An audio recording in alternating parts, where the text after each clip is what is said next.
Kibori Maka Sandaloria. Kibora Masito Kobora Baba. Remosa Takaba Baba. Parle. Prie. This is your prayer. Let it rain. This is your power. This is your glory. This is your presence. Ce soir, nous voulons parler d'un mystère, quelque chose que nous avons banalisé, qui en fait nous tue. J'ai pas entendu ton amen. Quelque chose que nous avons banalisé, qui en fait nous tue. Alléluia. Alors, on va prendre le livre de Daniel, son chapitre 2, verset 19. Alors, le secret fut révélé à Daniel dans une vision pendant la nuit. Et Daniel bénit le Dieu des cieux. Il a dit quoi? Daniel prit la parole et dit, béni soit le nom de Dieu d'éternité en éternité. À lui appartiennent la sagesse et la force. C'est lui qui change les temps et les circonstances. Oui. Qui renverse et qui établit les rois. Qui donne la sagesse aux sages et la science à ceux qui ont de l'intelligence. Il donne la sagesse aux sages et il donne la science à ceux qui ont de l'intelligence. Il révèle ce qui est profond et caché. Il connaît ce qui est dans les ténèbres et la lumière demeure Non, c'est avec bon, lui. attends. Écoutez-moi. Dieu donne la sagesse aux sages et il donne la science à qui? À ceux qui ont de l'intelligence. Écoutez, si vous n'avez pas de l'intelligence, vous ne pouvez pas connaître la science de la fabrication du bateau. Si vous n'avez pas de l'intelligence, vous ne pouvez jamais connaître la science de la fabrication d'un avion. Donc celui qui a eu la science de l'invention de l'avion, du bateau, des armes de guerre, de tous ces arsenals, il a de l'intelligence. Et qui donne l'intelligence? C'est notre Dieu. Mais il y a une question mystérieuse. Pourquoi notre Dieu donne l'intelligence aux hommes, sachant qu'ils vont utiliser cette intelligence pour détruire le monde? Pourquoi Dieu ne réserve-t-il pas l'intelligence seulement à l'église? On comprend qu'en fait, Dieu a libéré l'intelligence aux hommes depuis le commencement, mais chaque homme doit développer son intelligence.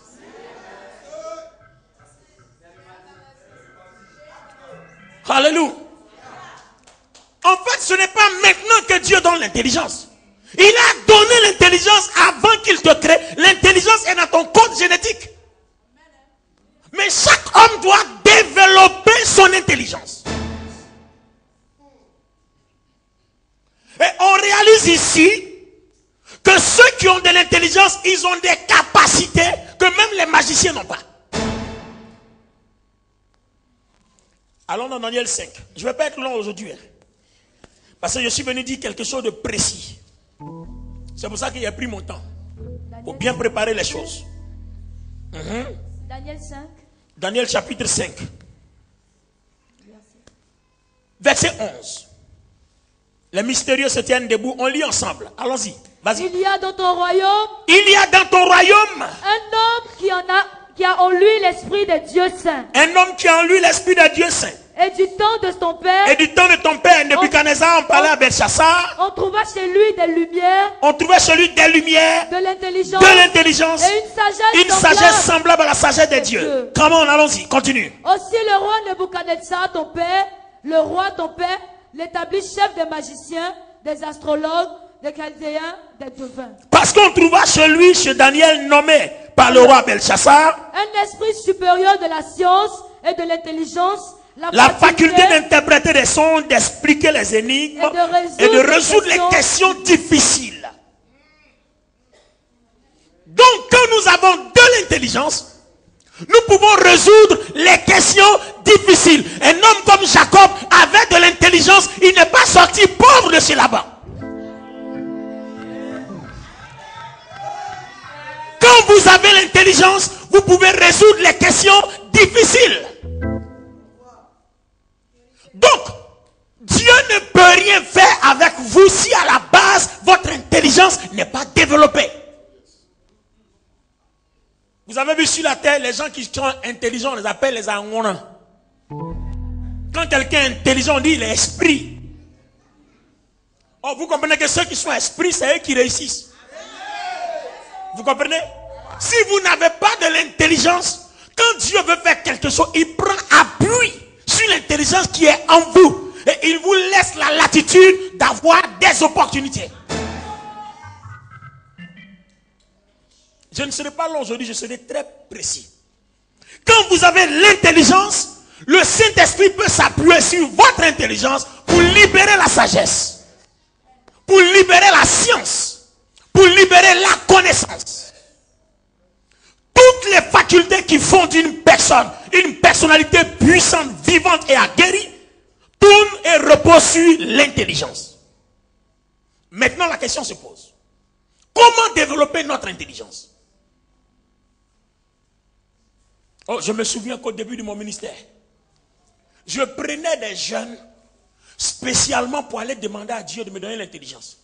Beaucoup prennent des jeunes, ils s'en vont demander à Dieu, donne-moi l'onction, donne-moi le don des guérisons, donne-moi le don des miracles. Si tu n'es pas intelligent, tu ne vas jamais opérer un miracle.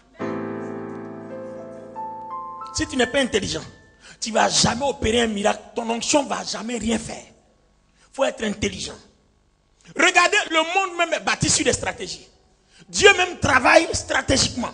C'est à partir de son intelligence que Dieu bâtit le monde, que Dieu bâtit toutes choses. Toute réussite est d'abord stratégique. Toute percée est d'abord organisationnelle. Vous ne savez pas organiser, vous ne réussissez pas. Vous ne savez pas placer les pions, ça ne marche jamais. Il faut être une personne stratégique. Or, la stratégie naît de l'intelligence. Alors, on va rentrer dans un passage, vous allez voir. On vient de lire 2 passages. Il s'agit bel et bien de Nebuchadnezzar qui a un songe. Personne, il a oublié le songe. On demande au magicien, dites-nous le songe. On dit, personne ne peut trouver ça. Il faut que tu expliques le songe, on va t'interpréter. Il dit, non, si vous êtes fort, expliquez mon songe que j'ai oublié et puis interprétez. Donnez-moi le songe que j'ai oublié et puis interprétez. Daniel s'en va. Et comme même il témoigne que chez Daniel, on trouve de l'intelligence et puis on trouve des lumières. Si vous n'avez pas l'intelligence, votre esprit n'est pas éclairé. Jésus dit, vous êtes la lumière du monde. Avec quoi vous pouvez éclairer le monde? Avec votre intelligence. Non, je n'ai pas entendu ton amen. Vous pensez que c'est avec votre onction que vous allez éclairer le monde? Il y a des gens qui ont l'onction mais ils sont morts pauvres. Il y a des gens qui ont l'onction à présent dans le ministère. Des paralytiques marchent mais ils n'ont rien. Il y a des gens qui n'ont même, on n'a même pas leur onction. Ils sont très puissants. Mais ils traversent des difficultés graves. Pourquoi? Il manque l'intelligence dans leur onction.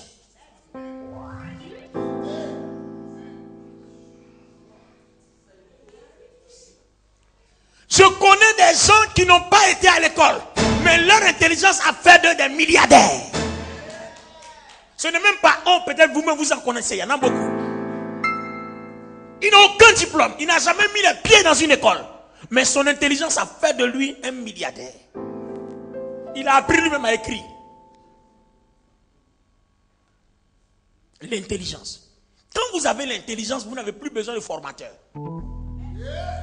Parce que les choses se fondamentalisent à l'intérieur de vous.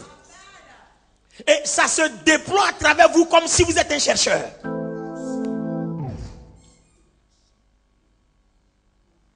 L'intelligence. Attendez. Je veux vous prendre au dépourvu. Regardez bien. Je veux qu'on réalise une situation. Quand on vous dit un chercheur a cherché et puis il a trouvé le médicament du sida. Si on dit un chercheur, ça veut dire que ce qui lui a permis de faire les recherches là, ce cours-là n'est pas à l'université. Non, tu m'as pas compris. Je bénis Dieu, le professeur Ndri est là.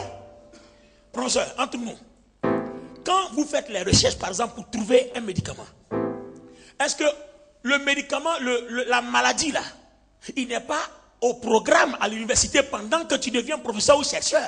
Ce sont tes propres recherches. Mais comment tes propres recherches te conduisent à la découverte du vaccin du sida ou alors quelque chose? C'est l'intelligence. Et c'est toi qui vas aller dire aux gens, voilà ce que mon intelligence a découvert. Et on met ça à la disposition de tous.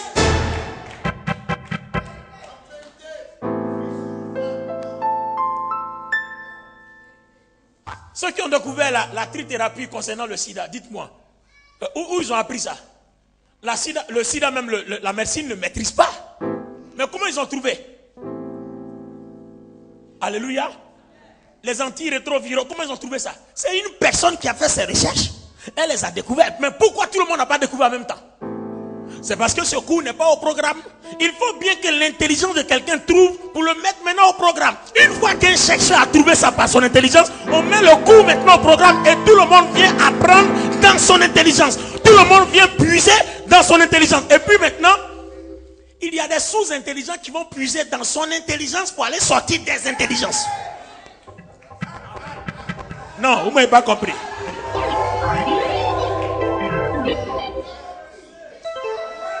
Votre intelligence ouvre la porte à la fondation. Et puis d'autres personnes qui n'ont pas le niveau de votre intelligence, ils vont aller puiser dans votre recherche pour sortir autre chose. Mais il fallait que votre intelligence ouvre la porte. Et cet après-midi, Dieu veut faire de toi l'intelligence ou bien l'intelligent qui établit les intelligents. Je n'ai pas entendu ton amen. Je dis l'intelligent qui établit les intelligents.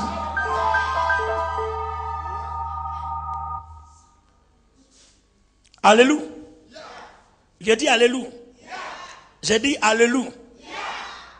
Les amis, nous voulons courir après l'intelligence. Alors, on va prendre un passage. Daniel chapitre 1. Gloire à Dieu. J'ai dit gloire à Dieu. Daniel chapitre 1. Prenons le verset 8. Lisons, considérons à partir du verset 8. Daniel résolut de ne pas se souiller. Daniel résolut de ne pas se souiller par les mets du roi et par les vins dont le roi buvait. Et il pria le chef des eunuques de ne pas l'obliger à se souiller. Alors, Dieu fit trouver à Daniel faveur et grâce devant le chef des eunuques. Attendez, arrête-toi là. Asseyez-vous un instant, s'il vous plaît. Les amis, regardez une chose.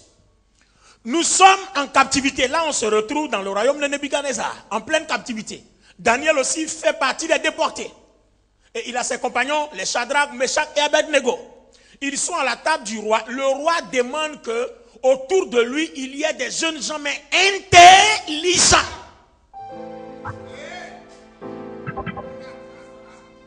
Regardez un esclave qui rentre dans la faveur du roi, tout simplement parce qu'on a trouvé en lui de l'intelligence.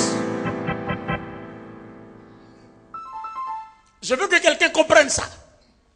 C'est-à-dire tous les dingos qui ont été déportés, personne, aucun d'eux n'a pu avoir accès à la cour royale, sauf les intelligents. Et parmi les esclaves déportés, on trouve 4 jeunes hommes en qui on trouve de l'intelligence. Daniel, Shadrach, Meshach et Abednego. C'est pas leur niveau intellectuel. C'est pas leur niveau social. Mais leur intelligence, le critère de sélection pour leur permettre de manger à la table du roi, c'est leur intelligence. Ton intelligence peut te faire rentrer à la présidence.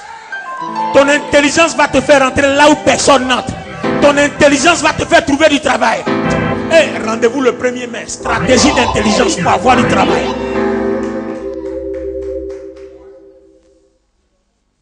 Un jour je prêchais ce message-là, quelqu'un a dit, pasteur, si tu n'étais pas pasteur en plein temps, en tout cas tu étais déjà milliardaire. Il dit, tu as trouvé juste. C'est pasteur en plein temps là qui nous bloque un peu. Parce que souvent quand tu commences à faire les affaires, Dieu bloque tout. Il dit, reviens à ton premier amour.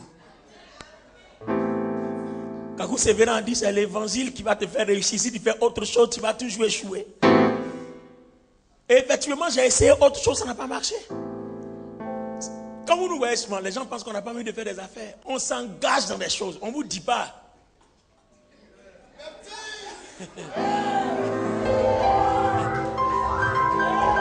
On vous dit pas tout. On vous dit pas tout. On s'engage dans des choses. Le jour où ça va marcher, vous allez savoir. Alléluia. On s'engage dans des choses. Mais vous savez, il y a des gens qui ont un appel particulier. Il y a des gens qui ont un appel particulier. Amen. Il y a des gens qui ont un appel particulier. Comme je le disais la dernière fois, moi, mon affaire a commencé depuis 1988. Ça dit 26 ans aujourd'hui. Et puis, ça a pris une tournure sérieuse quand j'ai rencontré le prophète Kakou Sévénin. Alléluia. Et depuis que je l'ai rencontré, je suis dans ma 22e année. Et quand souvent je rends témoignage, je préfère dire ça me fait 22 ans.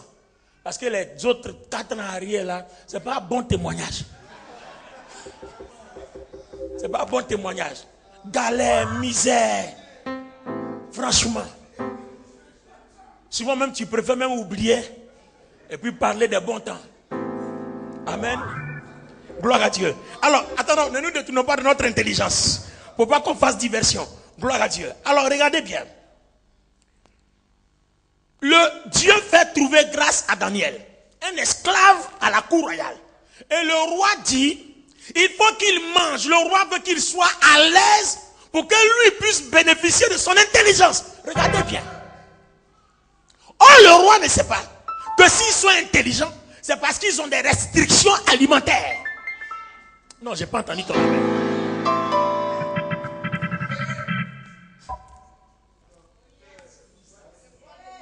Est-ce que vous comprenez? Vous voyez, quand quelqu'un veut profiter de toi, il met aussi à ta disposition ce qui te met à l'aise. Donc le roi pense qu'en mettant à leur disposition nourriture, climatiseur, grosse maison et tout ça, leur intelligence sera assez développée pour le soutenir dans le royaume.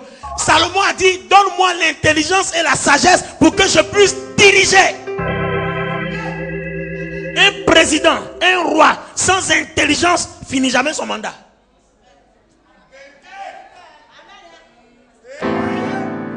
Parce qu'un roi et un président sans intelligence est un leader, un dirigeant sans stratégie. Alléluia. Donc le roi, il dépose le vin, la viande. Il dit, jeunes gens, vous êtes esclaves. Ici on mange. Venez manger. Donc Daniel et ses compagnons disent, c'est vrai, notre intelligence doit être au service du roi, mais là on est dans un piège. Parce que si on mange comme eux, c'est pour ça d'ailleurs qu'ici il n'y a pas d'intelligence, qu'on sert des intelligents ailleurs. Parce qu'ils mangent trop. Ils mangent tout et ils mangent n'importe quoi. Ils mangent n'importe comment. Donc à travers les Daniel, nous sommes en train d'avoir une révélation, une percée dans la pensée de Dieu pour comprendre que l'alimentation inappropriée, inadaptée, de manière bizarre et bête, diminue, sinon rétrécit notre intelligence dans notre esprit.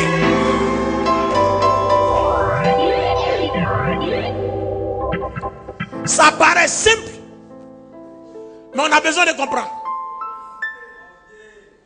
Alors, là où j'ai besoin de professeur Hendrik, quand je vous parlais matin, voilà la chose. Quand j'ai lu ça en France, je suis allé faire des recherches. Parce que l'intelligence me permet de faire des recherches. Donc, je m'en vais faire des recherches. Et je croise un autre professeur là-bas. Je lui demande comment, parce que j'ai vu une émission, un monsieur qui a 90 ans, et puis il fait du footing. On dirait un jeune garçon. Il court même, il a un vélo, il pédale. J'ai dit, mais lui, il a quoi? Oh, ici, 90 ans.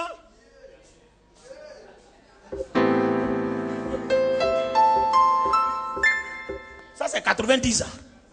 Un 90 ans conçu avec une intelligence bizarre. Est-ce que vous comprenez? Comment il a 90 ans, il court, il fait du vélo. Tu le vois, on dirait un jeune homme. On pose des questions à sa femme, elle dit en tout cas, elle ne regrette rien parce que tout va encore bien. Bon, vous m'avez bien compris. Donc à 90 ans, ce monsieur-là, il est encore efficace. Or, de nos jours, à partir de 50 ans, les gens, prostate, toutes les maladies, on ne peut plus rien faire. 90 ans, jogger, nageur, coureur, travailleur, dans tous les domaines. Il travaille. À 90 ans. Oh, regardez nos 90 ans d'ici. À 90 ans, quelqu'un, sa taille devient... Au fur et à mesure, il avance, il diminue. Alors, j'ai demandé au professeur, il a demandé, mais qu'est-ce qui se passe? Vous savez, à la maison, demandez à ma femme, on m'appelle le docteur. On dit je fais trop de recherches, donc je fatigue tout le monde. Si je lui donne le micro, elle va vous dire, je fais trop de recherches, je suis tout le temps en train de découvrir des choses. Eux, ils veulent rester dans leur... Machin, j'ai dit non. Dans la vie, là, Dieu nous a dit, nous, on doit contrôler la terre. Il dit, je vous donne le pouvoir. Vous pensez que le pouvoir est où? Dans notre intelligence. Attends, ceux qui ont eu leur intelligence, qui ont fabriqué les armes nucléaires, c'est pas eux qui vous contrôlent aujourd'hui. Pourquoi ils ne veulent pas que d'autres personnes fabriquent les armes nucléaires? Parce qu'ils seront même chose. Donc en fait, on ne veut pas que ton intelligence soit à leur niveau. Sinon, vous serez trop à gouverner le monde. Quand Jésus dit, je vous donne le pouvoir, tu penses c'est quoi? C'est ton intelligence. Il faut créer arme nucléaire, on va t'appeler à la haie, on va dire, c'est toi qui vas décider de qui on doit mettre en prison. Mais si toi, tu n'as pas arme nucléaire, on va faire quoi avec toi? On peut venir chez toi, on prend ton or, ton diamant, et puis ça va s'asseoir. Tu vas faire quoi? Tu vas parler, ça va nulle part. Ça va même pas aller quelque part. Le vieux père, j'ai suivi un truc sur BBC, à Londres. Je suis le journal. En ce moment précis, on parlait des événements dans un pays dont je vais taire le nom. Et puis, le journaliste, il dit, ce qui est en train de se faire, c'est pas normal. Mais les autres leaders des nations, du G7, ils ne réagissent pas parce que les loups ne se mangent pas entre eux. Il a sorti sa baie. Les loups ne se mangent pas entre eux. C'est-à-dire, si tu es intelligent, je suis intelligent, je te respecte, tu me respectes. Parce que je peux te tuer et tu peux me tuer. Donc on ne doit pas se tuer.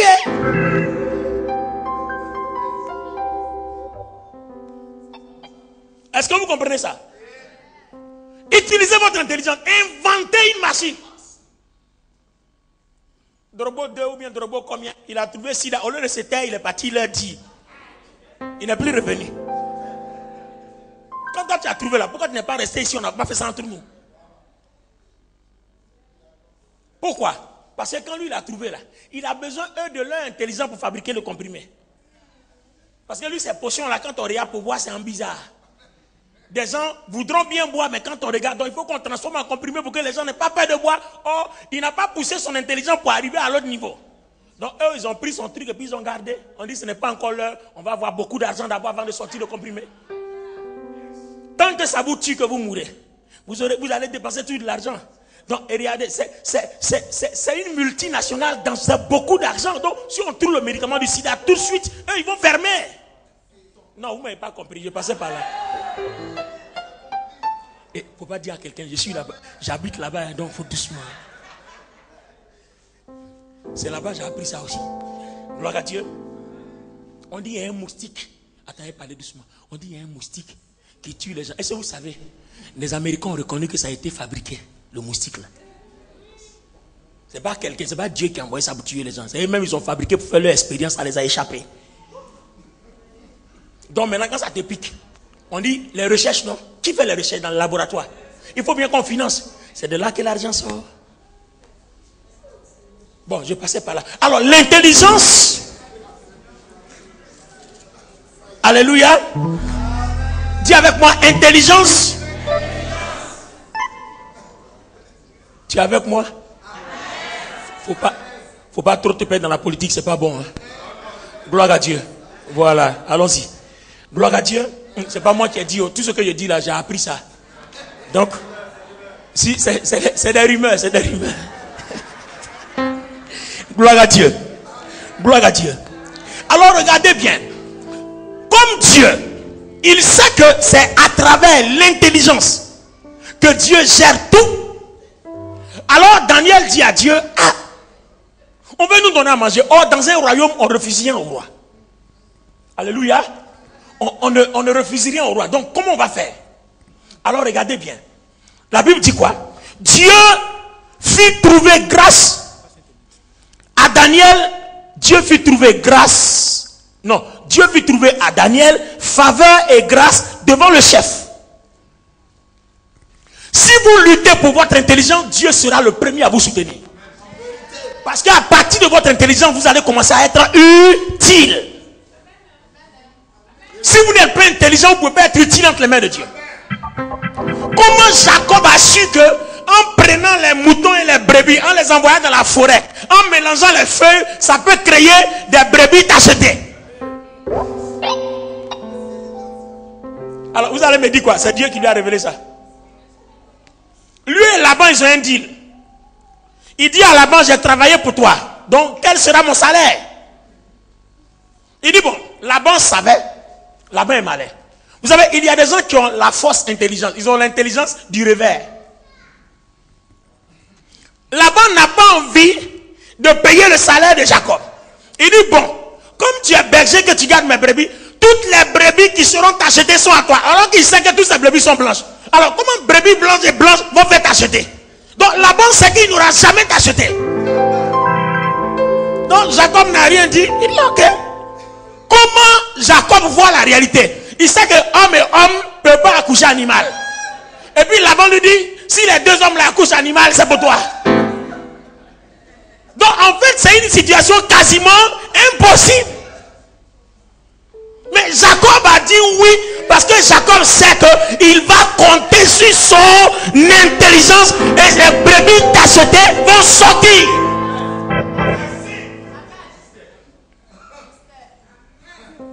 Il dit, on dit il n'y a pas de travail, il y a travail. On dit il n'y a pas de travail, il dit il y a travail. Gloire à Dieu. On dit il n'y a pas mari, il y a mari. On dit il n'y a pas femme, il y a femme. Mais c'est ton intelligence. Il y a des gens qui sont tellement bruts, qui sont perdants sur tout. Il est tellement brut qu'au finish, il devient brutal. Calme-toi un peu, fais appel à ton intelligence. Il y a toujours quelque chose de Dieu dans ton intelligence. Dieu a toujours sémé quelque chose dans ton intelligence. Si tu consultes ton intelligence, tu vas toujours faire ressortir des choses. Les amis, je n'ai pas un doctorat en théologie. Mais j'ai prêché devant des docteurs. Une fois, la première fois que j'ai prêché sur... comment on appelle ça? La puissance de la croix. Il y a un docteur en théologie qui était assis là, il est diplômé de la faculté de Montpellier. Quand il est fini, il s'est levé, il m'a salué. Il m'a dit, où tu sors tout cela? Moi-même, je suis docteur, je n'ai jamais entendu ça. Pourtant, c'est la vérité. Je l'ai regardé comme ça, il dit, mon vieux. Bon, pour ne pas lui dire que je suis plus intelligent que lui, il dit, mon vieux, c'est la grâce de Dieu. Alléluia. Donc vous comprenez que on peut avoir le diplôme sans avoir l'intelligence.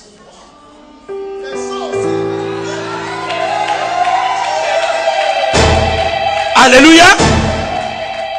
Tu peux être diplômé sans intelligence. Parce qu'il y a des gens qui ne sont pas diplômés, mais leur intelligence les a mis à un certain sommet. C'est vous-même qui avez donné le nom, ils sont esprits. Donc, toi, il faut rester là. Si tu n'es jamais esprit là, tu ne vas jamais faire quelque chose. Il faut être esprit aussi. Donc, vous comprenez que l'intelligence est un esprit sur terre. Non, je n'ai pas entendu ton amen. L'intelligence est un esprit sur terre, mais dans l'homme. Et l'intelligence, c'est Dieu dans l'homme. Un esprit sur terre et Dieu dans l'homme. Alors, Daniel supplie et Dieu sait qu'il a besoin de Daniel. Alors Dieu touche les nuques. Et quand on envoie les repas, alléluia, va au verset 12. Daniel 1, verset 12. Éprouve tes serviteurs pendant 10 jours. Et qu'on nous donne des légumes à manger et de l'eau à boire. Des légumes à manger et de l'eau à boire. Ensuite, tu regarderas ensuite notre visage et celui des jeunes gens qui mangent les mets du roi. Et tu agiras avec tes serviteurs d'après ce que tu auras vu. Il leur accorda ce qu'ils demandaient et les éprouva. Verset 15. Au bout de 10 jours, Ils avaient meilleur visage. ils avaient meilleur visage et plus d'un bon point que tous les jeunes gens qui mangeaient les mets du roi. Continue.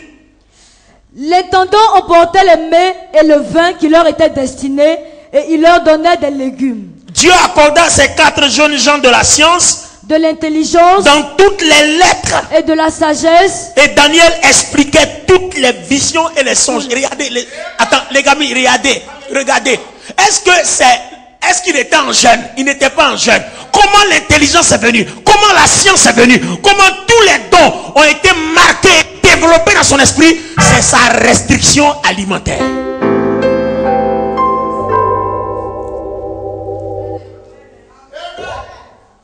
Un pasteur, un chrétien veut être puissant. Il est là, il va dans le glacier. Il mange, boit, fini. Il s'en va, il rentre dans pâtisserie. Il prend, il boit, il finit. Il rentre dans shawarma, boit, il mange. Et puis quand il s'en va dormir maintenant, c'est les maris de nuit, les femmes de nuit qui le poursuivent partout. Il vient, il dit non, Dieu n'est pas avec lui. Il va manger, si tu le vois manger garba, lui seul peut finir, comme on appelle un talier de garba. Il va manger. Et puis quand tu lui demandes qu'est-ce qu'il dit, non, j'ai souffert avant, c'est la grâce de Dieu. Quelle grâce de Dieu? Tu es en train de te tuer.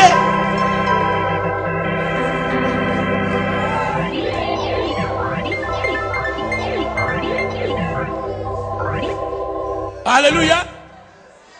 Non, on a souffert, on se rattrape. Tu es en train de te tuer. AVC va te tuer, n'importe quoi va te tuer.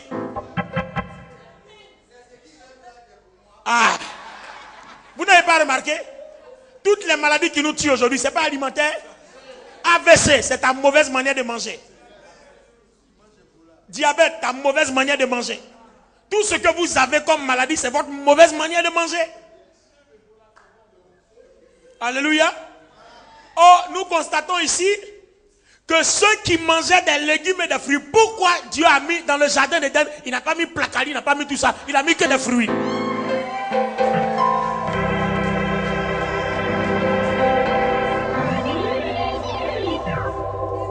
Alléluia. Toi, ton intelligence t'a conduit dans placali, alors que l'intelligence de Dieu qui t'a donné, c'était des fruits et les légumes. Manger bio. Tu es rentré dans ton placali et tes foie gras. Finalement, la graisse est remplie partout et tu as tous les problèmes. Tu marches, tu étouffes, tu respires mal, tu as tous les problèmes. Tu dis, Dieu guéris-moi. Quand il dit Dieu guéris-moi, il dit ton intelligence n'a qu'à te conduire dans une restriction alimentaire pour soulager ton esprit et ton âme.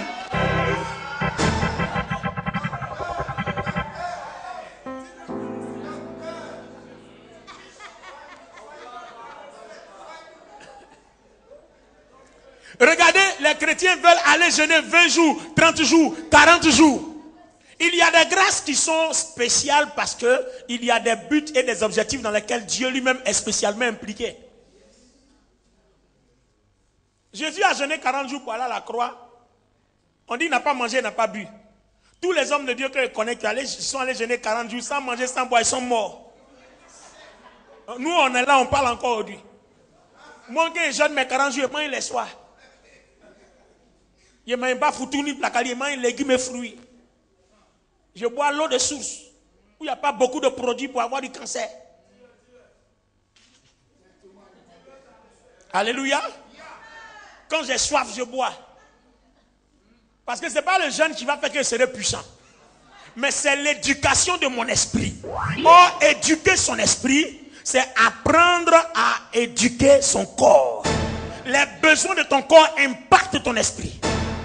Il faut savoir éduquer ton corps pour révéler ton esprit. Les jeunes gens qui mangeaient mal, ils ont vieilli vite que les jeunes gens qui mangeaient que des fruits et des légumes. En 10 jours seulement, leur visage était rayonnant, éclatant. Les autres là, leur visage était bizarre. On dirait qu'ils ont sommeil. On dirait machin, les yeux sont rouges, bizarre. Ils ont toutes les courbatures. Tout. Mais les autres étaient bien. Et on dit quoi? En trouvant en ceux qui se nourrissaient de légumes, de l'intelligence, de la science, des lumières, de la connaissance. Oh, c'est les choses qu'on s'en va chercher dans le jeûne. Mais quand tu vas chercher dans le jeûne, ça marche. Pourquoi? Parce que dans le jeûne, tu ne manges rien. Donc, Quand on mange bien, on développe notre esprit, il croit en intelligence. Quand on mange mal, nous tuons notre esprit, non, nous tuons notre intelligence. Écoutez, c'est là que ça va intervenir, mon intervention avec le professeur. Il a dit, regardez, quand vous ouvrez l'estomac d'un animal, regardez l'odeur qui sort. La pourriture. Pourtant, cet animal-là, il est vivant, il vit avec.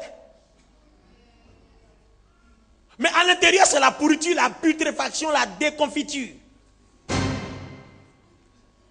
Et il dit que le ventre d'un être humain est comme un caniveau.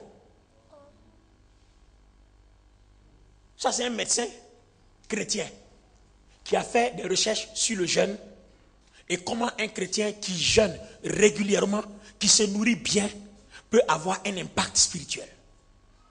Il a rendu le témoignage d'une femme qui avait un cancer d'estomac, qui ne buvait que de l'eau. Au bout de 10 jours, le cancer a disparu.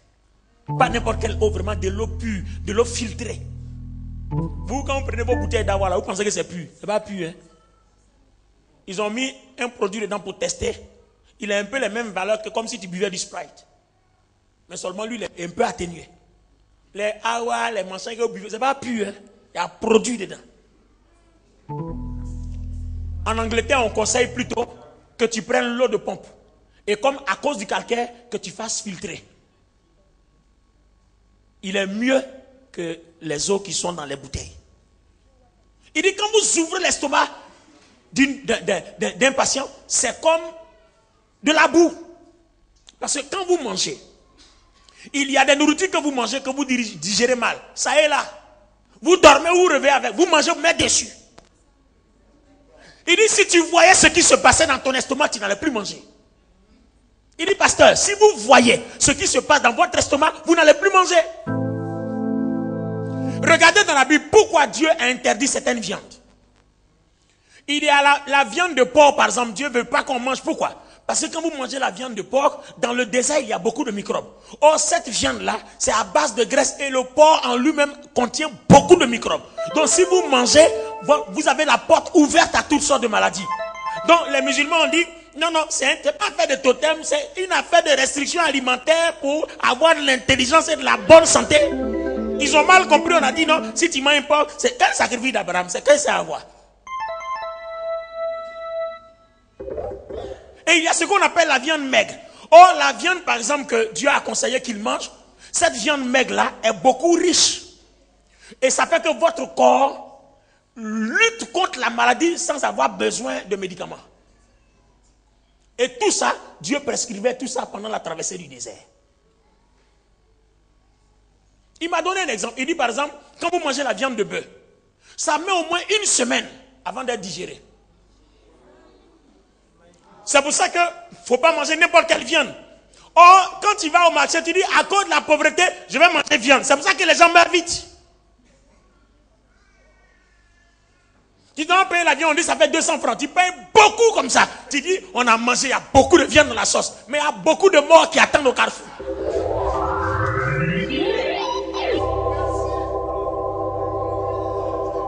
Ils s'en vont, voilà, ils s'en vont payer les côtelettes là.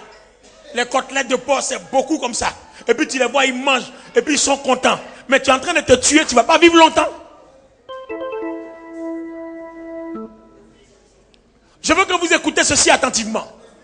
Ça va vous faire du bien. Alléluia. Ça va vous faire beaucoup de bien. Écoutez-moi s'il vous plaît.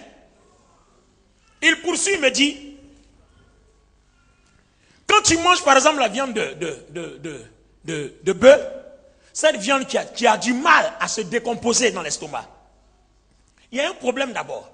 Parce que ce que tu manges, il faut que l'estomac puisse digérer. Or, si l'estomac a du mal, vous amenez l'organisme à travailler 2 fois ou 10 fois plus. Alors que si l'organisme doit travailler 10 fois plus à cause de ce que tu manges, vous vous épuisez 10 fois plus et vous réduisez 10 fois plus votre durée de vie.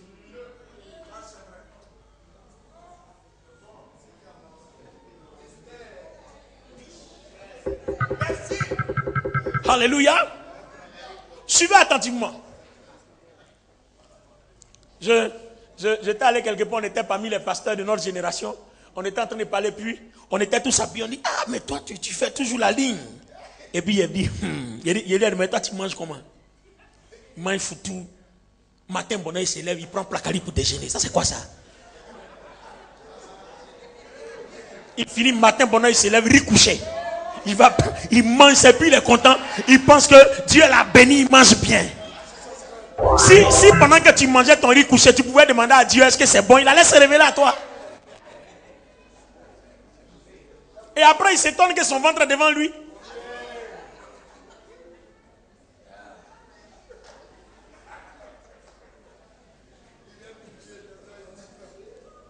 Je prends un exemple. Alléluia.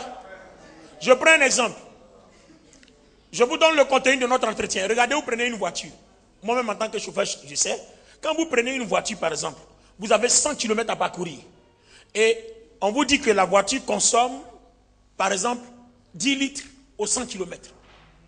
Mais si vous roulez à 150, ça ne va pas consommer les 10 litres aux 100 km. Vous risquez de repasser à la station avant d'arriver.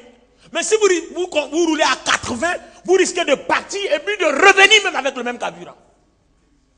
Sans avoir besoin de faire un escale à une station.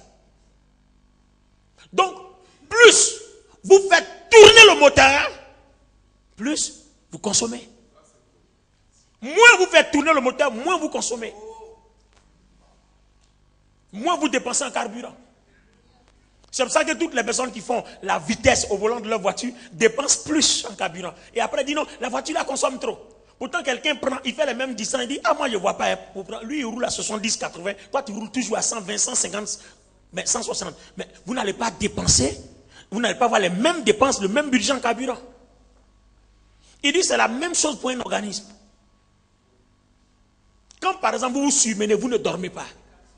Et que votre organisme est obligé de résister au rythme que vous lui donnez de travailler plus. Il s'épuise, il se dégrade. En quoi est-ce que notre alimentation a un problème avec notre esprit? Regardez par exemple tel que le verset est ici. Regardez, il dit vous prenez, quand vous mangez certaines choses, par exemple, il y a des gens par exemple qui ont des problèmes pour digérer certains aliments. Pourquoi on parle d'allergie? Certaines personnes, quand ils mangent quelque chose, on dit qu'il fait une allergie. Et puis il y a des boutons qui sont sur son corps. Ça veut dire que ton organisme refuse ce genre de nourriture. Mais à cause de la pauvreté, on mange quand même. On s'en fout, les boutons n'ont qu'à sortir, les furons n'ont qu'à sortir, on s'en fout, on mange quand même. Mais ton organisme te donne une alerte que je ne supporte pas. Et tu continues de lui imposer ça. À un moment donné, il va craquer, il va lâcher. Parce que l'accumulation de déchets, c'est ce qui sort par les furons. Or, quand 1, 2, 3, 5 sortent, il ne faut plus continuer d'en ajouter. Parce que quand on va arriver à 10 que tout le corps va prendre, on ne sait plus où ça a sorti, ça va t'envoyer dans la tombe.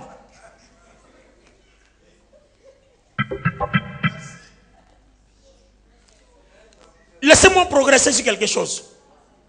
Quand vous mangez, que votre organisme a du mal à digérer, vous savez ce qui se passe? Ça pourrit. Et la décomposition crée ce qu'on appelle la fermentation. Et cette fermentation-là, ça engendre beaucoup de microbes. Or, regardez bien. Dans le corps, il y a un système de défense naturel. C'est quand ton système de défense ne peut plus qu'on fait appel aux médicaments. Souvent, vous prenez certains médicaments et après, ça ne fait plus rien. Parce que votre corps est habitué à ça. Ça veut dire que la chose est passée à la vitesse supérieure. Est-ce que vous comprenez? Attends, vous avez une grippe. Vous prenez par exemple, Fervex, etc., Febrilex, etc. Mais arrivé à un certain moment, même Fervex, même ça saoule. Mais arrivé à un certain moment, quand vous prenez ça, vous ne fait plus rien.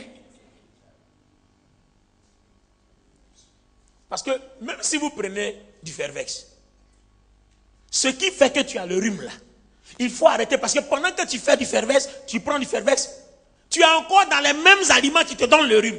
Le Fervex ne pourra pas te soigner. Donc pendant que tu prends le Fervex, arrête ce genre d'aliment là jusqu'à ta guérison. Quelqu'un qui a mangé la nuit, il se lève le matin, sa bouche sent. Vous savez pourquoi? Parce que nous, on a pensé que les gens, ils font la publicité à la télé, on a pensé que l'odeur de la bouche, ça sort seulement entre les dents.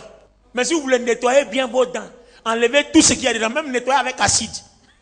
Mangez très mal, réveillez-vous matin, votre bouche va sentir.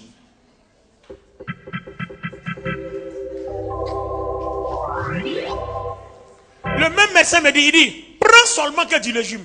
Mange du légume matin, à midi, et puis le soir.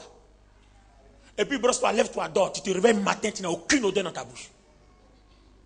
Même si tu n'es pas encore brossé les dents. Moi, je l'ai expérimenté. Effectivement, c'est la vérité. Quand vous vous levez le matin, la première des choses que vous faites, c'est de prendre un verre d'eau. Mais regardez une chose. Est-ce que vous savez que l'eau fait dormir? Ça, je vais passer par là. Prenez un verre d'eau. Et puis, buvez. Asseyez-vous dans votre lit. Et puis, faire semblant de lire quelque chose, vous allez dormir. Quand vous vous levez, à votre premier réveil, prenez un autre verre d'eau. Vous allez dormir comme si vous avez pris un somnifère. Dieu a tout prévu dans la nature. Dieu a tout prévu dans la nature. J'ai parlé avec un pasteur qui parlait qu'il avait de l'insomnie. Je lui ai dit, je te donne un remède. Quand je lui ai dit, quand tu te réveilles très tôt, au premier réveil, prends un verre d'eau. J'ai dit l'eau simple. Je n'ai pas dit, prends de l'eau. Il a commencé à sourire, il dit, il faut faire ça. Après, il est venu me dire, je n'arrive plus à prier. Parce que quand il prend le verre d'eau, il dort. Il peut dormir jusqu'à midi. En fait, si vous avez remarqué, il y a dans tout ce que Dieu a créé, ce qu'il faut pour notre longévité, ce qu'il faut pour notre santé, ce qu'il faut pour que notre corps même guérisse. Il y a en Angleterre des femmes, des prostituées sur lesquelles on a prélevé un système de défense qui détruit le virus du sida. C'est-à-dire, elles ont le sida, mais leur système de défense détruit le virus. Et vous savez pourquoi? Parce qu'elles consomment la drogue. Enfin, je ne suis pas en train de vous dire. Je vous donne des témoignages sur les recherches. Alléluia. Parce qu'elles consomment la drogue. Donc, à cause de la drogue, le virus ne résiste pas dans leur corps.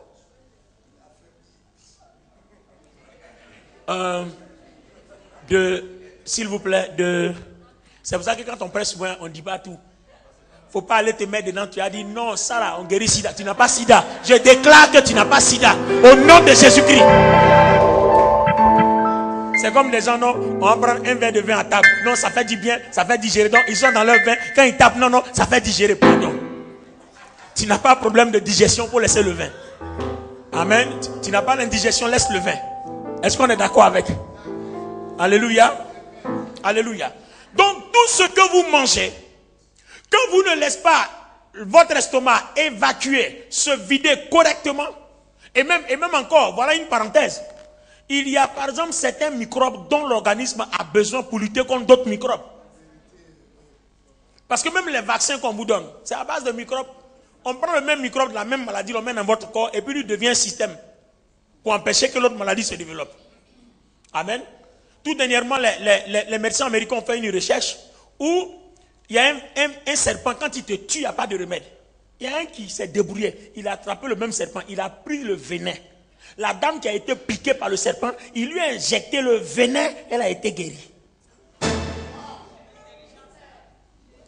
Intelligence. Docteur, j'étais épaté. Le serpent pique. Tous ceux que le serpent a piqué sont morts. Le médecin allait prendre, il a extrait le venin du serpent brut, puis il l'a injecté parce que c'était un de ses parents.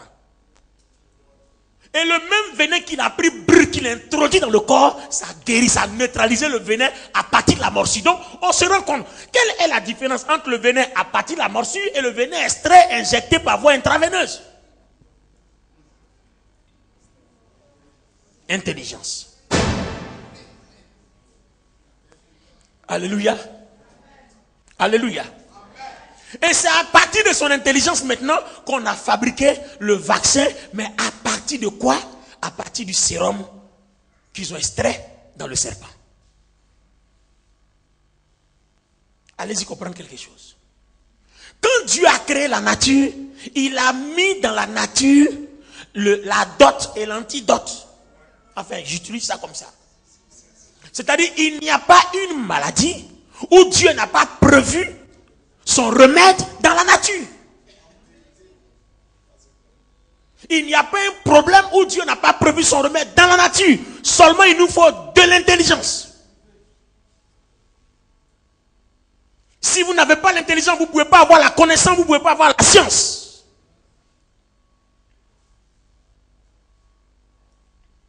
Regardez les gens qui ont trouvé des formules.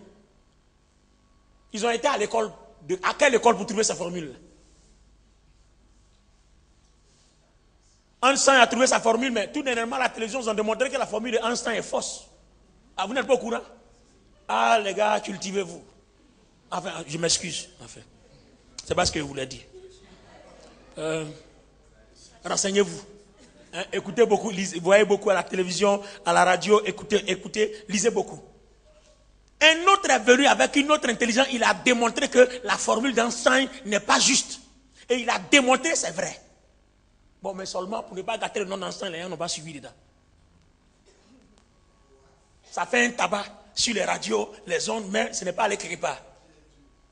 Parce qu'une autre personne a pris la même formule d'Einstein là, il a découvert autre chose, et l'autre est venu dire non, c'est faux.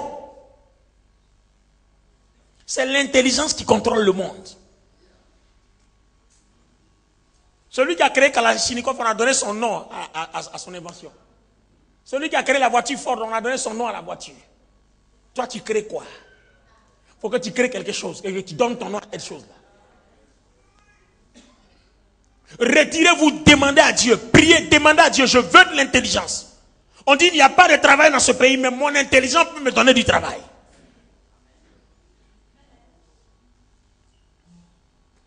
Il y a de la capacité surnaturelle en nous.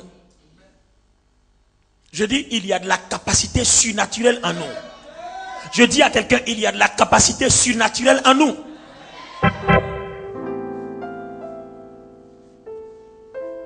Alors, je termine. On ne pourra pas tout dire aujourd'hui. Je termine. Regardez bien. Je reviens sur la restriction alimentaire.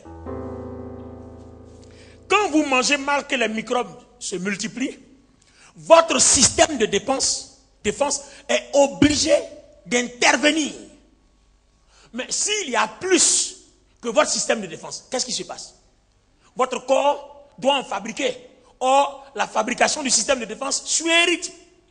Ça veut dire que le rythme est accéléré, donc au-delà de la normale. Donc, le corps va en subir les conséquences.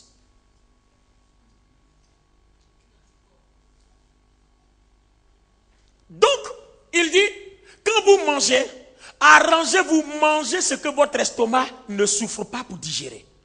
Si votre estomac ne travaille pas plus, si votre corps n'engendre pas beaucoup de microbes, parce que dans tous les cas, il y a d'autres microbes qui sont dans le corps qui aident. Donc, votre corps ne peut pas vivre sans ces microbes-là. Je prends l'exemple d'une de mes filles à Paris là-bas, son fils, c'est-à-dire quand on lave les assiettes là, l'eau sale là, c'est ce qu'il boit. À un moment donné, il grossissait, on dit non, la grâce de Dieu est sur l'enfant. Mais quand on lave les assiettes là, c'est-à-dire quand vous lui donnez de l'eau normale, il ne se sent pas bien. C'est ce qui est sale là, il boit, mais il n'est pas malade, il se sent bien. Le jour où il est tombé malade, le médecin a dit de ne pas lui donner de médicaments. Parce que si vous lui donnez de médicaments, il va mourir. Parce que son corps est habitué à ce qu'il a imposé à son corps. Donc si vous envoyez un médicament que vous détruisez une bonne partie des virus, c'est ce qui fait que ça le maintient en vie. Si vous détruisez une bonne partie, vous allez lui créer des problèmes, il va mourir. On l'a laissé comme ça, il a été guéri seul. Alléluia.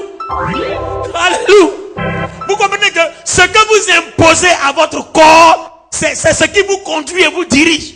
Parce que le corps s'adapte. Mais le problème, c'est que le jour où il y a un clash, on ne sait pas ce qu'on en fait pour toi. Parce que finalement, quand il est malade, on ne sait plus comment le guérir, le soigner.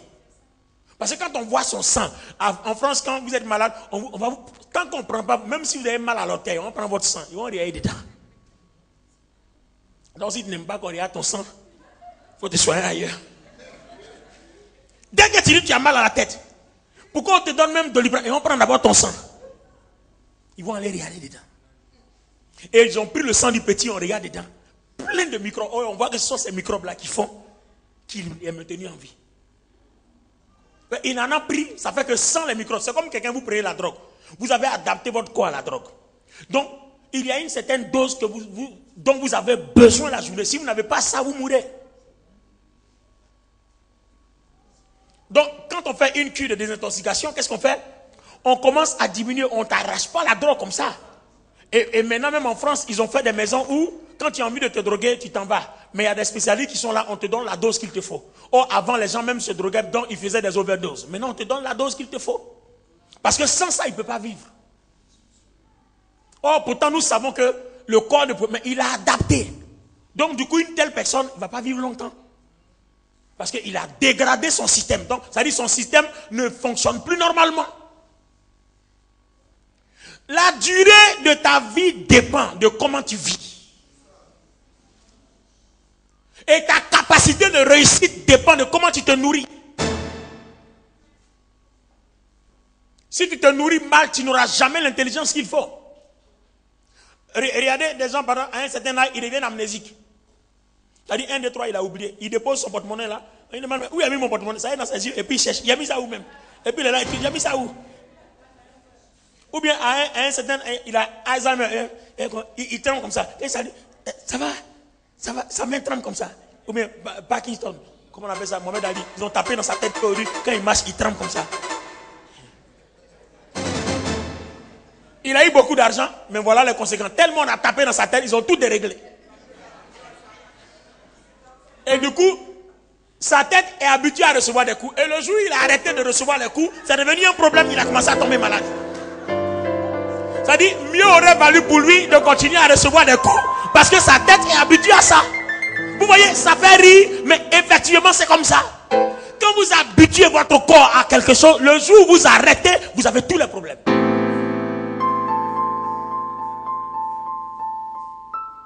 Faites attention à ce que vous mangez.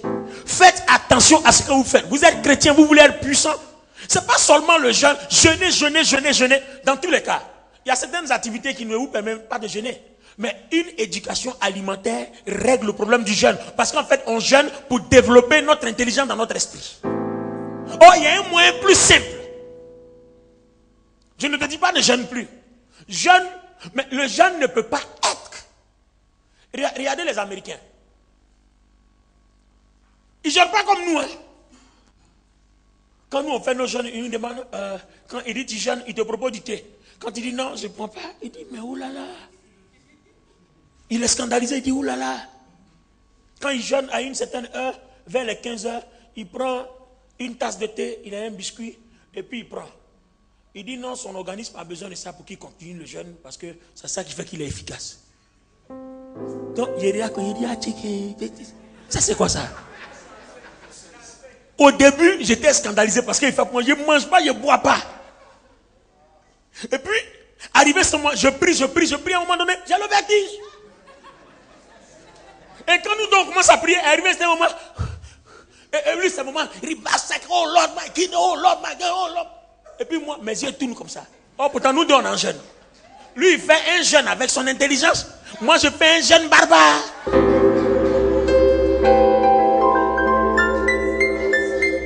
Attends. Si tu dois jeûner sans pouvoir prier, ça sert à quoi? Ah, le vertige. Tu es léger, tu es faible, tu ne peux pas prier. Ça sert à quoi? Parce qu'en fait, tu jeûnes, c'est pour pouvoir prier. Donc, si tu ne peux pas prier, ça sert à quoi?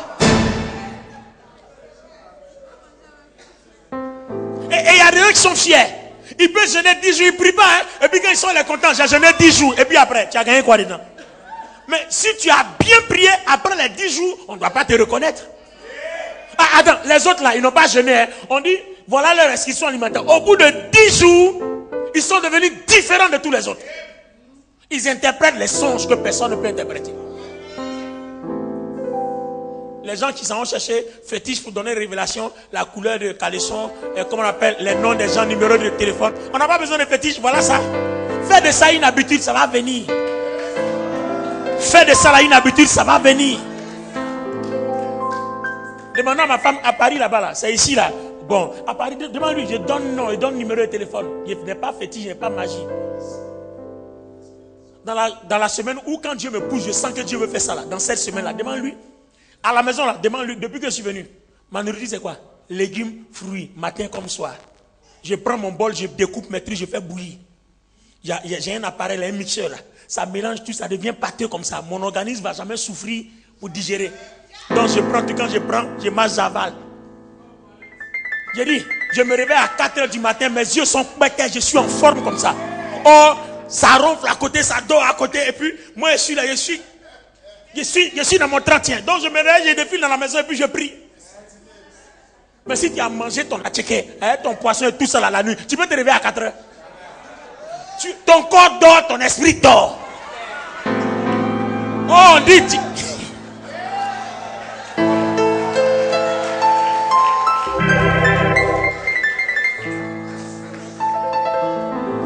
Regarde, Dieu dit quoi? Dieu dit à Josué que ce livre, la loi, ne s'éloigne point de toi. Médite-le nuit et jour, alors tu réussiras dans tes entreprises. Oh, quand vous lisez la Bible, vous voyez onction seulement. Vous pensez onction là, ça vient sans ça là? Dieu a dit, je vous ai donné le pouvoir. Il n'a pas dit donne maintenant, il a donné. Je vous ai donné le pouvoir. Attends, le pouvoir, tu veux le manifester comment? Alléluia. Il faut être à l'écoute du Saint-Esprit. Les fois où Dieu a envie de faire quelque chose, il vous pousse. Faites-le. Il y a des jours où Dieu te dit, cette journée-là, ne mange pas. Mange pas. Il te pousse. Mais dès qu'il finit net, à midi net, quand tu commences à transpirer, quand tu t'assois chez le vendeur de garba, tu manges bien et puis tu rentres. Il y a des gens même ont fait jeûne, ils se cachent sans manger puis ils reviennent. Et puis même si c'était pour prier beaucoup, c'était bon. Il vient se bailler au milieu de nous. Tellement il est rassasié. Alléluia. Alors voilà la recette. Voilà la recette. Ça dépend de vous. Pourquoi les médecins, après des recherches, ils ont demandé aux gens de manger bio? C'est quoi? Ça dit, retournons à la nature. Parce que Dieu sait pourquoi. Il veut. Dans le jardin d'Éden, il voulait que les gens mangent le fruit. Mais le fruit que Dieu a donné, ils ont laissé, ils ont mangé un autre fruit. Ils sont devenus bêtes. Et ils ont tout perdu. Pourquoi? Parce que quand votre intelligence est déformée, votre avenir est déformé. Quand votre intelligence est déformée, votre destinée est mal formée. Et ce que vous mangez, soit forme ou déforme votre intelligence.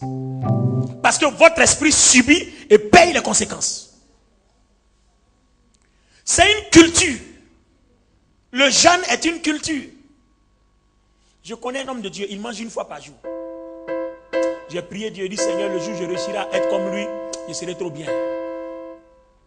Il mange tous les jours, chaque 15 heures. Quand il a mangé à 15 heures, il ne mange plus que le lendemain 15 heures. Mais ce n'est pas chose, c'est les fruits. Et il a fait de ça sa nature. Pour lui proposer du riz, il ne mange pas. Tu lui proposes sauce, il ne mange pas. Il mange que des fruits et les suivants. Tu arrives, il les met secs comme ça. Mais attrape sa main, il va tordre ton bras là. Tellement il a force en lui. Il va tordre ton bras. Tu es gros, mais il va tordre ton bras là. Mais tu le vois, il est tout sec comme ça. Quand tu le vois, tu penses, quand tu es gros, tu penses que tu es en bonne santé plus que lui. Tu as fouillé dans son corps, il n'a pas de graisse. Son cœur est en bonne santé, tout est en bonne santé. C'est graisse, on a mangé et puis on a tous les problèmes. Quand tu vois quelqu'un dépose les gigots de poulet là, le voilà, il mange comme ça, et puis il pense qu'il mange bien.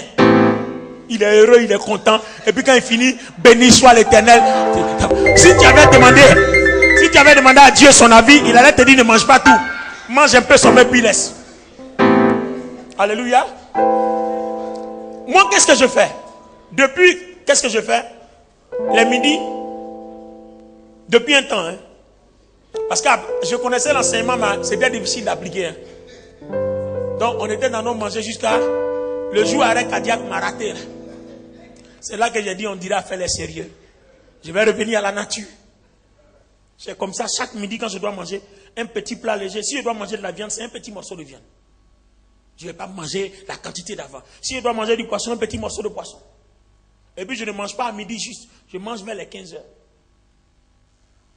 Et puis maintenant, le soir, entre 19h et 21h, je mange mon plat de légumes. Soit de l'avocat, tomates, les fruits, tout ça. Tout ce que l'estomac ne souffre pas pour digérer. Parce que, par exemple, à 45 ans, si je continue comme ça, c'est-à-dire à 50 ans, à 60 ans, j'aurai toujours la force organique d'un homme de 40 ans. Donc ça veut dire qu'à 60 ans, je suis jeune, enfin vieux dans mon esprit, mais jeune dans le corps. Est-ce que vous comprenez? Comment à 90 ans il fait du vélo? Quand ils ont recueilli le témoignage du monsieur, vous savez ce qu'il dit? Il dit même quand il mange, même si c'est du riz, nous on prend la cuillère, quand vous, c'est une montagne, puis on met dans nos bouches. Non!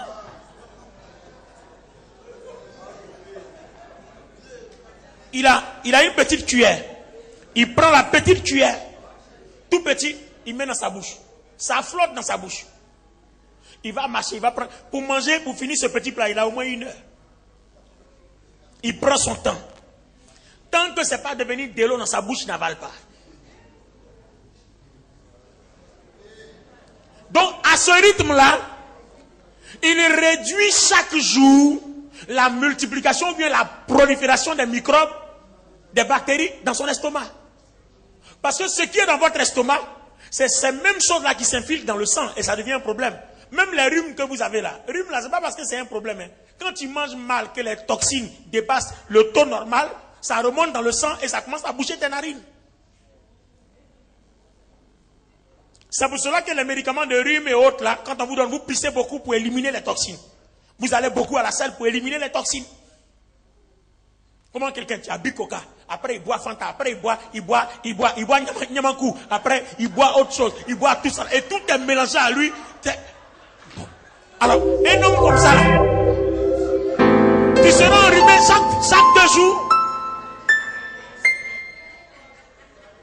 Mais les produits chimiques même là, quand vous les mélangez là, souvent ça explose. Il vient de manger du riz, il a mangé glace. Après il mange quoi? Camembert, il prend camembert. Après il prend, et puis à chaque heure il mange. Chaque heure il mange. C'est-à-dire son estomac n'a pas le temps d'évacuer. Il y a surcharge, il y a surménage. Donc du coup son estomac est comme de la pourriture. Quand vous ouvrez son estomac, le nouvel aliment qui arrive là, ça se mélange déjà ce qui est pourri. Donc ça dit que ton organisme prend juste un peu, parce qu'il y a juste un peu qui a pu s'échapper. Parce que tout tombe dans la déconfiture. Et quand tu grossis, tu penses que c'est parce que tu manges bien. C'est faux. Développement des microbes qui sont en train de t'enfler, tu penses que tu manges bien.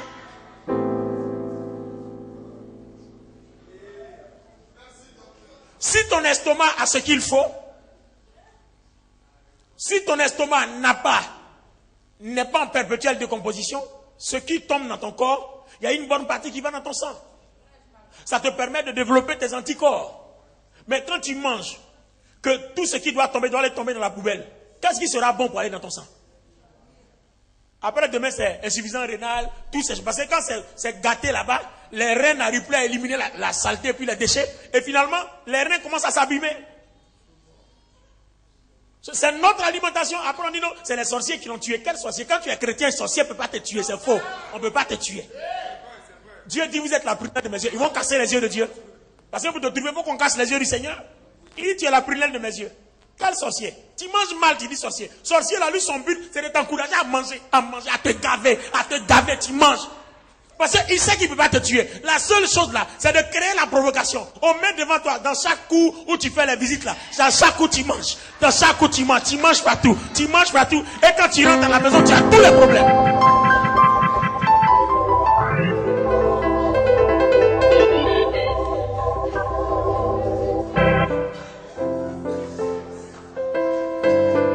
Alléluia. Alors bien aimé, je voudrais m'arrêter là ce soir. Il est 20h moins 10 pour que chacun de vous puisse avoir le transport pour retourner chez lui à la maison. La prochaine séance, nous allons continuer.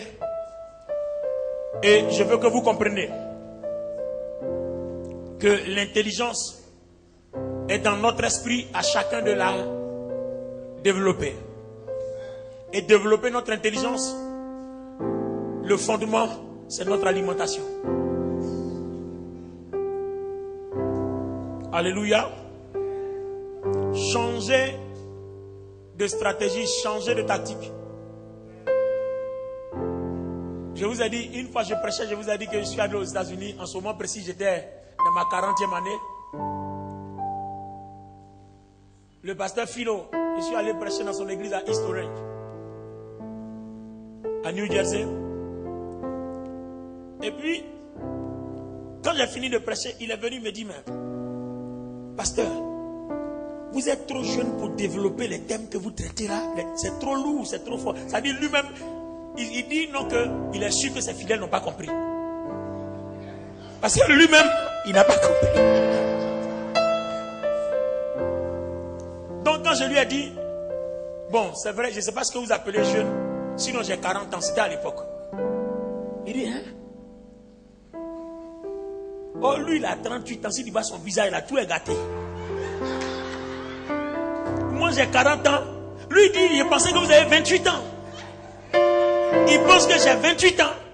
Donc, c'est pour ça que maintenant, j'ai laissé ma barbe pour qu'il y ait un peu de blanc dedans. Au moins, il n'y a pas de confusion. Parce que partout, il me promet, on mettrait de petits garçons. Donc, maintenant, je fais exprès, je laisse la barbe là, je laisse un peu de les blancs dedans. Au moins, quand on voit, bon, ça ressemble un peu à quelqu'un de responsable. Alléluia. Sinon, avant, quand on se retrouvait au milieu des grands hommes de Dieu, on me donne des petits fauteuils quelque part parce qu'on dit non, je suis le petit frère. Pourtant, il y a des gens qui ont 25 ans, qui ont 28 ans. Oh, ils ne connaissent pas mon âge. Donc, depuis qu'il a commencé à laisser la barbe, au moins quand j'arrive, on me met auprès de ceux qui sont un peu âgés. Alléluia. Alléluia. Je dis alléluia. N'oubliez jamais, votre percée sera la résultante de votre éducation. Et l'éducation spirituelle, n'oubliez pas que c'est notre esprit qui est en nous qui contrôle. Si l'esprit est mal impacté par la chair, vous ratez tout. C'est vrai qu'on vient de parler d'un thème, apparemment on a l'impression que ça ne veut rien dire. Mais allez-y mettre ça en pratique, vous allez voir. Je vous donne seulement 3 mois.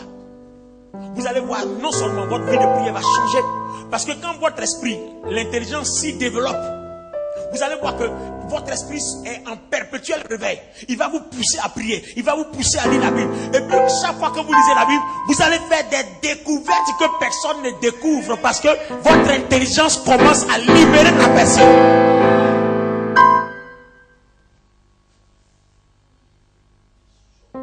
Si vous avez fait l'expérience, vous allez vous rendre compte que les personnes même qui mangent, qui se rassasient au-delà. Souvent même quand tu es rassasié, vous voyez, votre organisme vous dit c'est bon. Mais vous continuez quand même, c'est trop doux. Votre organisme vous interpelle que ça suffit. Mais vous continuez quand même. Un jour, c'était à l'époque dans ma galère de ministère. J'attendais Woro à Cocody. Je ne sais pas comment j'allais faire pour rentrer chez moi. C'était à l'époque. Et puis, je suis là. Voilà un pasteur qui passe. En ce moment précis, là, ça allait bien chez lui. Mais aujourd'hui, là, on n'a pas compris. Ça va mieux chez moi que lui. Comme quoi, dans la vie, là, c'est à l'arrivée. C'est à l'arrivée. C'est l'arrivée qui compte. Les voitures dans lesquelles il roulait, là, ont disparu. Je ne sais pas trop pourquoi. En tout cas, que Dieu nous aide. Je suis monté dans sa voiture, il respire mal. Bon, ça c'était à l'époque. Il dit, ben, Yo, qu'est-ce qu'il y a? Il dit, non, je suis allé chez une de mes filles, là. Le repas était trop dangereux. Donc, il dit, il a mangé jusqu'à... Il a du mal à respirer, tellement le repas était bon. Donc finalement, il a cassé le fauteuil, là, comme ça. Et puis il respire. Je lui ai dit, mais jusqu'à ce point-là... Bon, entre-temps, j'étais un peu bizarre parce que moi-même, je me cherchais. Et je me disais, voilà quelqu'un, il a mangé qu'il est en train de mourir. Oh, moi-même, je cherchais un peu. Et quand je descendais de sa voiture, je pensais qu'il allait me dire, bon, voilà au moins un jeton, va manger aussi. Bon, il m'a dit, bon, il m'a descendu, il dit, bon, que Dieu te bénisse. Donc, je le regardais partir et puis, j'étais terrifié. Moi, il m'a dit, Seigneur, est-ce que je mangerai aussi un jour? Au moment où maintenant je peux manger, Dieu dit non, si tu manges trop, tu ne seras pas intelligent. Donc en fait, on ne mangera jamais. Tenez-nous debout. Tenons-nous debout. Alléluia. Est-ce que Dieu t'a fait du bien ce soir? Gloire à Dieu.